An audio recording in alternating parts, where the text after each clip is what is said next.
Hi guys, তো আজকে আমি পোস্ট করছি আমার দার্জিলিং ডে ওয়ানের ভিডিও, যেখানে আমি Mirik lake, Gopaldhara tea estate, সীমানা ভিউ পয়েন্ট হয়ে দার্জিলিংয়ে পৌঁছেছিলাম। এই পুরো ট্রিপটা করতে গাড়িতে আমাদের লেগেছিল ৩,৫০০ টাকা।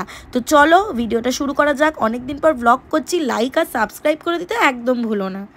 So hello guys, welcome back to my channel মিষ্টি মৌ। আর সরি মানে মিষ্টি মৌয়ের ভ্লগ। আমি জানি আমি অনেক জন্ম পর একটা ভ্লগ করছি। আমি দার্জিলিং গেছিলাম জানুয়ারি মাসে, সেটাই তোমাদের সাথে শেয়ার করব ওখানে গিয়ে কী কী করেছি। So it's the first day. Sealdah থেকে ওভারনাইট ট্রেন ধরে আমরা পৌঁছে গেছি এনজিপি স্টেশনে। এবার সবাই সাধারণত এনজিপি থেকে ডিরেক্ট দার্জিলিং পৌঁছে যায়, কিন্তু কী বলো তো, আমরা একটু ডিফারেন্ট। আমরা ভাবলাম একটু ঘুরে দার্জিলিং যাব, মানে একটু মিরিক হয়ে, সীমানা ভিউ পয়েন্ট হয়ে, গোপালধারা টি এস্টেট, লেপচা জগৎ হয়ে আমি ভাবলাম দার্জিলিং পৌঁছবো। তো চলো ভিডিওটা শুরু করা যাক। Hi everyone, welcome back to my channel মিষ্টি মৌ। আর আজকে আমি না কত যুগ পর ব্লগ করছি আমি নিজেই জানি না, কিন্তু এইটা আমি ব্লগ না করে থাকতেও পারছি না, কারণ আমি আজকাল না ট্রাভেল করা খুব পছন্দ করছি। আর 2025 আমার রেজলিউশন হচ্ছে আমি অনেক কিছু মানে ট্রাভেল করব। তো আমি আপাতত একটা 7 দিনের থাকার প্ল্যান নিয়ে আমি দার্জিলিং এ এসেছি, ঠিক আছে।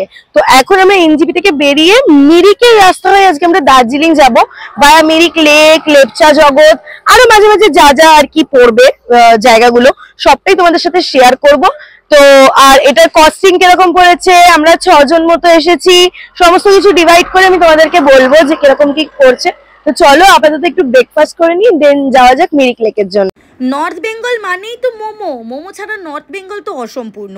তো রাস্তার ধারে একটা মোমোর দোকান থেকে আমরা ডেলিশিয়াস জুসি মোমো খেয়ে বেরিয়ে পড়লাম আমাদের ভিউয়ের উদ্দেশ্যে, মানে গন্তব্যের উদ্দেশ্যে।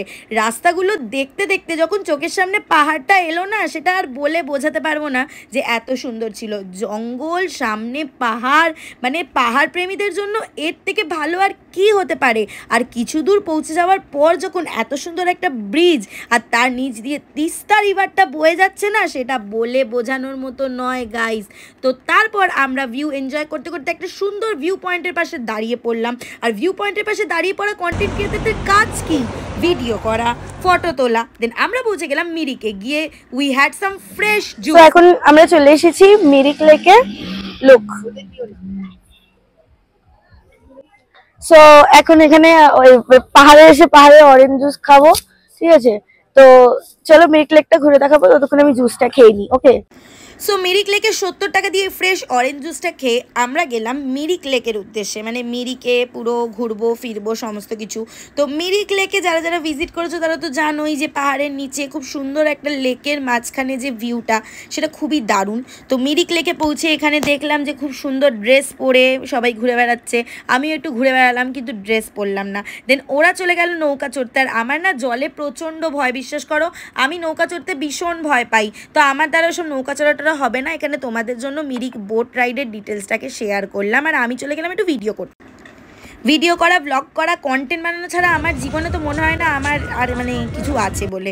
মিরিক লেকে যারা যারা ভিজিট করেছো তারা আমার এই ভিডিওতে কিন্তু কমেন্ট করতে ভুলো না। তো মিরিক লেকের পরে আমরা এখন চলে এসেছি গোপালধারা টি এস্টেটে। তো চলো তোমাদেরকে দেখাবো গোপালধারা টি এস্টেটটা।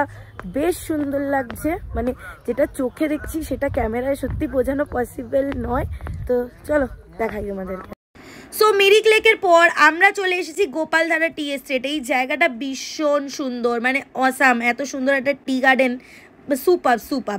দেন আমাদের মানে নেক্সট ভিউয়ের উদ্দেশ্যে আমরা ছুটে চলেছি পাহাড়ি রাস্তা দিয়ে।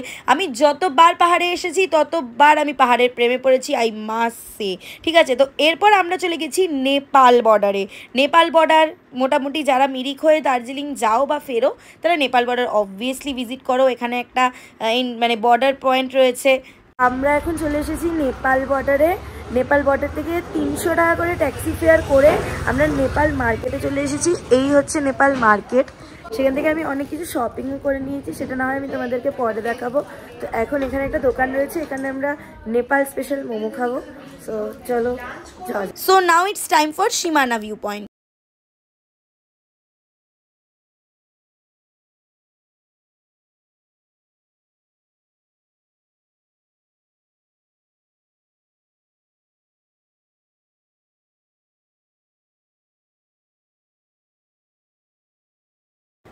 দার্জিলিং যাব আর চোখের সামনে এত সুন্দর কাঞ্চনজঙ্ঘা দেখবো না, সেটা কি করে হয় বলো তো। চোখের সামনে এত ক্লিয়ার কাঞ্চনজঙ্ঘার ভিউ দেখে না আমি জাস্ট নিজেকে আর ধরে রাখতে পারিনি। এরকম একটা পড়ন্ত বিকেলে, মানে মোটামুটি বলতে পারি সানসেটের টাইমে এত সুন্দর কাঞ্চনজঙ্ঘার ভিউ, মানে অসাম অসাম।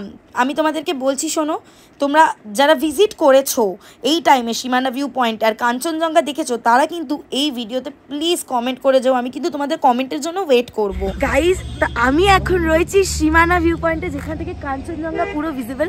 সবাই বলে পাহাড়ে এলে কাঞ্চনজঙ্ঘাটা দেখতে পাওয়া ইজ আ লাক। তো আমার সাথে যারা এসেছে দে আর ফার্স্ট টাইম অন দার্জিলিং, আর এটা ওদের লাক। ঠিক আছে, আমিও বেশ কয়েকবার দেখেছি, বাট এত ক্লিয়ার ভিউ আমি আজকে কোনো দিন আমি দেখিনি, কোনো দিন না। দেন ডিরেক্ট দার্জিলিং মেলে দিয়ে আজকের ভিডিওটা এখানেই এন্ড করবো। সো তারপর সন্ধে হয়ে আসছিল, তো সীমানা ভিউ পয়েন্ট থেকে আমরা সোজা চলে গেছি আমাদের দার্জিলিং এর রুমে। দেখো রুমের নাম হচ্ছে 108। সবাই 108, সবারই 108 বেজে গেছে, কারণ এত ঠান্ডা। ঠিক আছে, এখানে আমরা কেউ কথা বলতে পারছি না, দার্জিলিংয়ে এতটা ঠান্ডা রয়েছে। আমি আজকে কোনো হোটেলের রুম ট্যুর দেবো না, কাল সকালবেলা দেবো। আমি একবার দেখিয়ে দিচ্ছি এক ঝলক। এ দেখো আমার এখানে ভিডিওগ্রাফার দাঁড়িয়ে আছে, ঠান্ডায় কাঁপছে। ও মাই গড। ঠিক আছে, আমাদের একটা সুন্দর ভিউ রুম রয়েছে দার্জিলিং থেকে, দেখিয়ে দেবো দার্জিলিং এর ভিউটা। এবার খোলে না, এই যে রাত কা সিনারিও বহুত আচ্ছা হ্যায়। তো প্রচন্ড ঠান্ডা হ্যাঁ গাইস। টাটা, আজকের জন্য দেখা হবে কালকে, বাই বাই।